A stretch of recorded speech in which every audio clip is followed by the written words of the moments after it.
Yeah. Much love and respect to my Milwaukee people in the house today. Hey,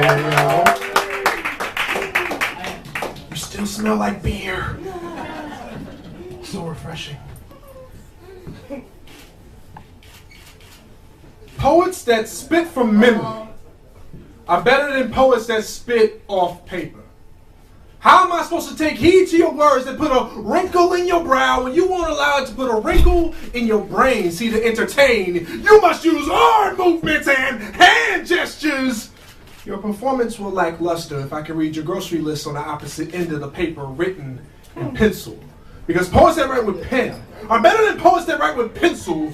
Woe to those that hold on to an eraser like a little kid in the pool holding on to the edge as they inch their way down to the deep end, scared to swim through deep blue thoughts, unlike those who command characters with ink. Blue ink.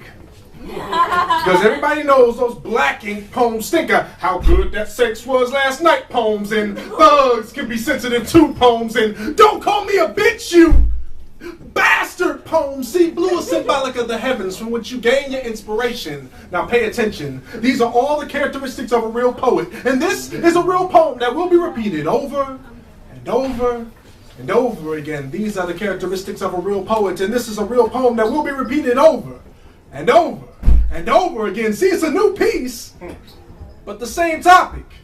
And it will be repeated over and over and over again. You don't believe me? Take a trip down to the National Slam with me and count the number of fuck George Bush poems you hear still.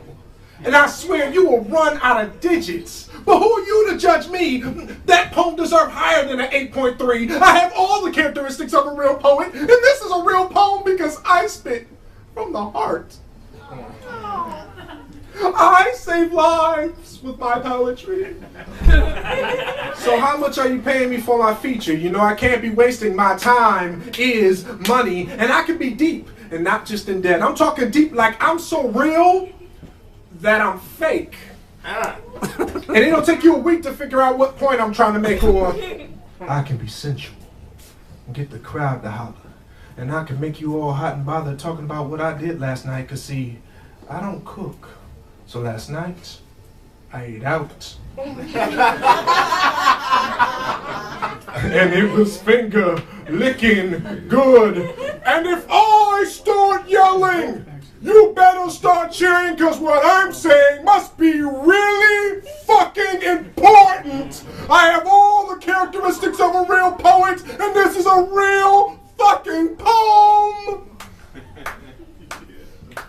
But somewhere, Maya Angelou is reciting a poem she wrote on paper in black ink, with no arm movements, nor hand gestures, barely speaking over a whisper.